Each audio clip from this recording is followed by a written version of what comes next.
Alright. Welcome to a new year. Had a pretty big year last year, 2023. And it is now New Year's Day, 2024. I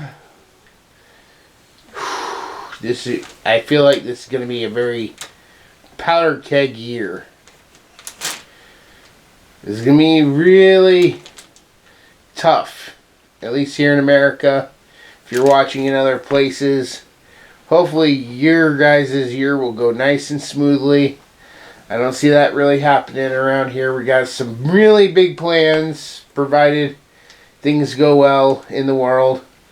And we never know what could change. Always hopeful that my books will do well and I'll get a chance of a lifetime, or just they'll start mass selling and I can devote more time to YouTube and gaming and books. Meaning I'm making enough money where I don't need to have my part-time job to support us. But with that said, tonight or today we are reviewing Cora's Christmas Gift, The Last Unicorn. What do you think this movie is about, Cora? I have no idea. Other than it's about the last unicorn? Yeah. Maybe why it's the last unicorn? Because most of the kind got extinct. I guess we'll find out. But alright, this movie is made by Rankin Bass Productions. You are somewhat familiar with their work, Cora. They did a bunch of the Christmas specials that you grew up with. You used to watch them all the time when you were very little. I don't even know if you remember any of those. Like Rudolph? Yep, Rudolph, A Year Without a Santa Claus, Stingiest Man in Town. I'm pretty sure if it was any of the claymation stuff, they were responsible. They also did, I believe, the Hobbit cartoon movie. They did some other stuff. And what's interesting about this is you're a One Piece fan, right? Kind of. Well, some of the animators, from what I've heard, some of the animators that worked on this movie actually came from the same production company that would end up making One Piece the anime, Toei Animation. So, it has a slight connection to One Piece. What? And speaking of One Piece, we might be doing some One Piece trading card game content in the future, where Cora will play either against me or a friend of ours, and maybe a friend of hers if she can get her friend into it, and we'll do like deck techs and stuff, kind of just show off, us playing the game. So if that's something you'd be interested in seeing, let us know what kind of One Piece TCG deck you run. And if you got any recommendations for Cora, let her know down in the comments below. With that said, let's just go ahead and jump into The Last Unicorn. Bye.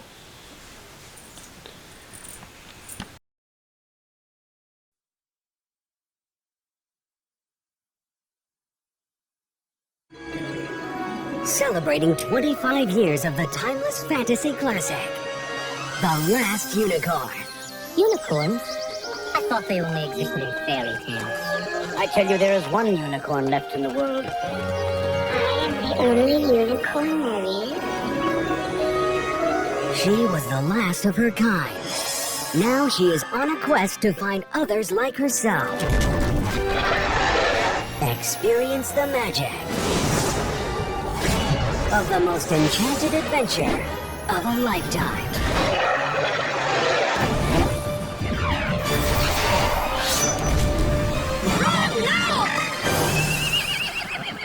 featuring the voice talents of Jeff Bridges, Mia Farrow, Angela Lansbury, and songs performed by America.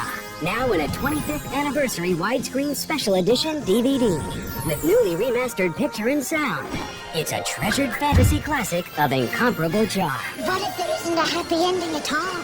There are no happy endings, because nothing ends. Based on the book by Hugo Award winner Peter S. Beagle, The Last Unicorn, 25th Anniversary Special Edition DVD.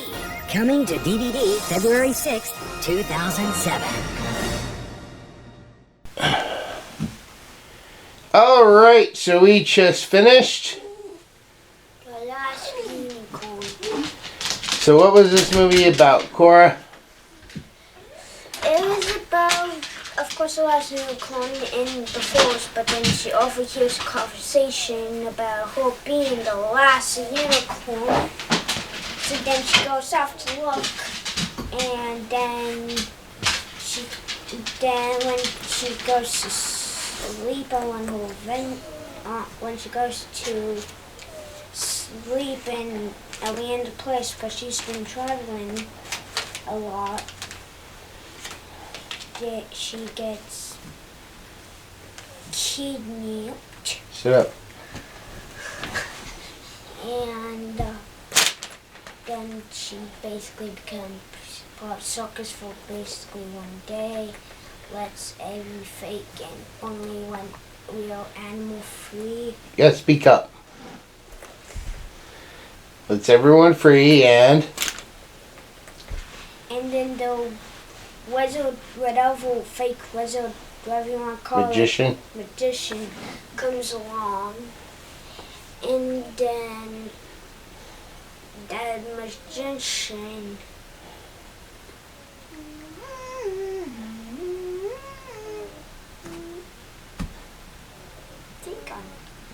Huh? I'm thinking. They run into a group of like Robin Hood type figures. Yeah, even though they say Robin Hood is, even though the captain says Robin Hood is a myth. Yeah, and he conjures an illusion of Robin Hood and the Merry Men, right? Then what happens? Then a scene which should have been deleted. Right. One does not fit in with Disney and is kind of not appropriate for at least 3-year-olds. Okay. What is true. So the magician and the unicorn continue on their quest, and Then they go ahead and a new person joins them. A cook. A female cook, right? And what do they run into, this trio? Sit up.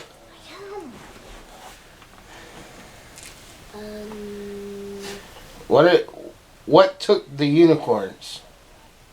the Red Bull. And that's who they come across, right? And how do they get away from the Red Bull? Unicorn turns into human. The magician turned her into a human. No magic. Well, the magic because of the magician. And she's a very pretty woman, right?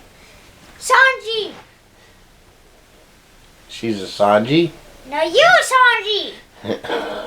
Just because they say a woman is beautiful or not. Sanji will literally say that. Yo, Sanji! Okay. Sanji. Anyways. Then what do they do? They go ahead and finally get to their destination. King Hagrid's castle? And then I assume a couple days go by. They finally manage to make it to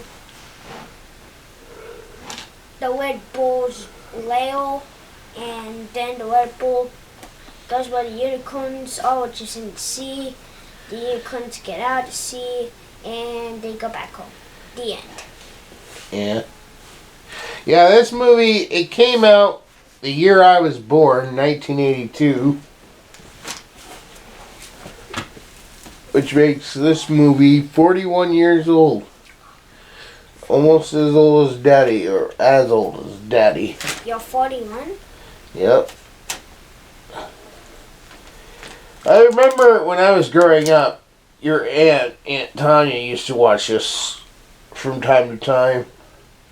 But she grew out of this movie and into other movies. Like what? Like Bird Gully. Other movies. So, alright. That was The Last Unicorn. Wish Cora had spoken a little bit louder. Hopefully she'll do better on her review, on her score. So we're going to go ahead and take a break. When we come back, we will give our final scores. Bye. For thousands of years, the world has been protected by the Guardian of Light, or as he is more commonly known, Santa Claus. Over the centuries, factors such as fear and prejudice, greed and jealousy, misunderstandings, betrayal and war have segregated most humans from the magical world of elves, fairies, wizards, and the like. This has resulted in many misconceptions and generalizations of the true nature of Santa and his world.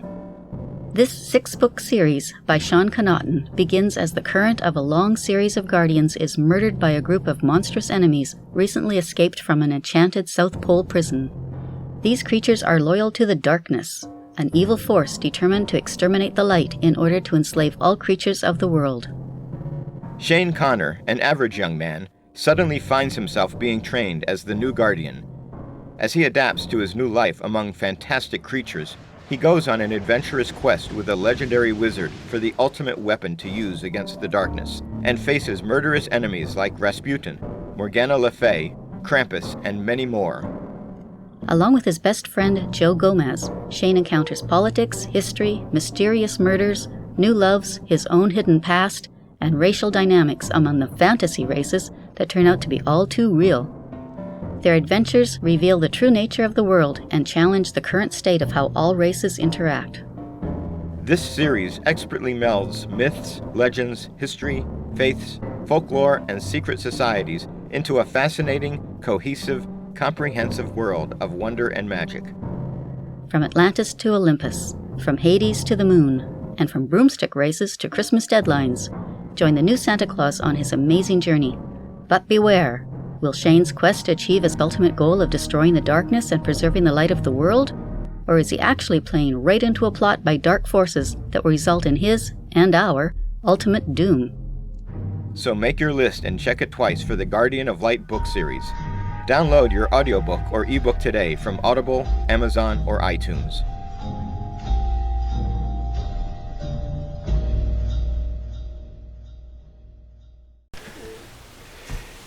Alright, we're back. So, Cora, The Last Unicorn, on a scale of 1 to 10, what would you give this movie?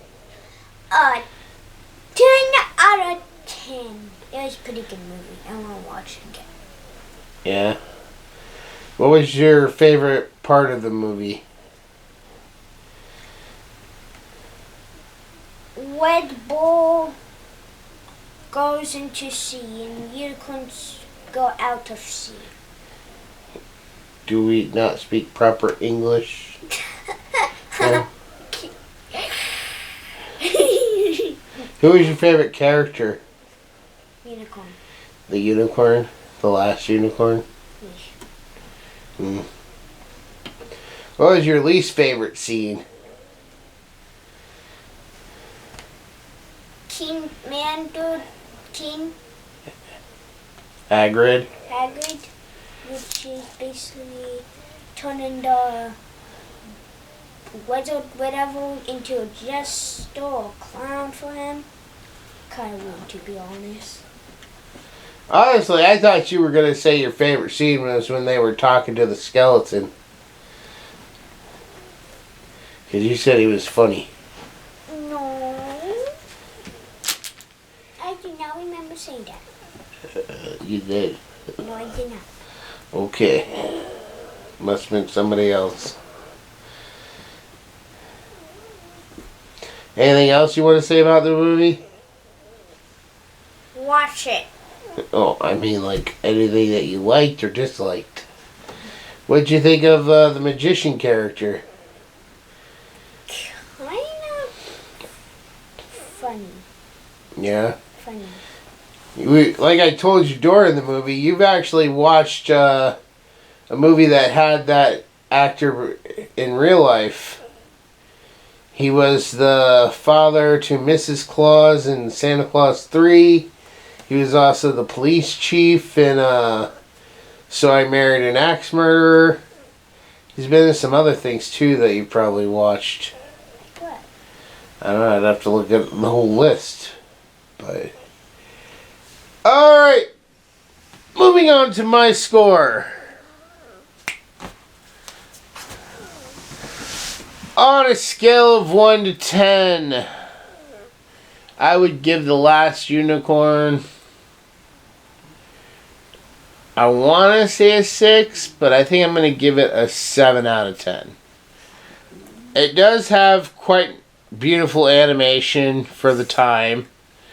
The story's sort of a tragedy, which I'm actually kind of surprised Cora enjoyed it as much as she did because it was a tragedy. Because ultimately it starts to become like a love story, but then it kind of goes back to, well, you can't continue to be human, you have to go back to being a unicorn. And I thought, okay, well, maybe they make the prince into a unicorn so that they can be together. And nope. Basically, they're separated because she has to go back to being what she was, and he has to go find a life of his own now because he won't be able to be with her. And so it's sort of a tragedy in the end with them. Yeah, but it would kind of make sense. And won't make sense if they were to turn him into a unicorn, because what if there's only girl unicorns and not boy unicorns? How are we supposed to know that? We only see one unicorn throughout the entire movie. Yeah. And it's a girl. We don't see no boys. That was the other thing I thought of too, was that because there are other unicorns and this one is now so different that maybe she would have thought, asked to be returned to a human form so she could be with the prince, since she had brought unicorns back into the world. But nope, didn't get that either. So, I mean, it's fine. It's definitely targeted towards girls more than it is towards boys. There are a little bit of things in here to capture the attention of boys probably, but they'll probably lose interest. When I was growing up, I did enjoy watching this once in a blue moon, but not that often. And now, looking back on it, I see why. And this is definitely why I think it was a perfect gift for Cora, because I knew she'd love it. So, because she loves unicorns, if you can't tell by her shirt. So, alright. That is going to go ahead and wrap up this episode. We hope you have enjoyed it. And we hope you guys are going to have a phenomenal year. And with that said, we will see you in the next review. Bye. Like, comment, subscribe. Happy New Year. Happy Hanukkah. Happy everything.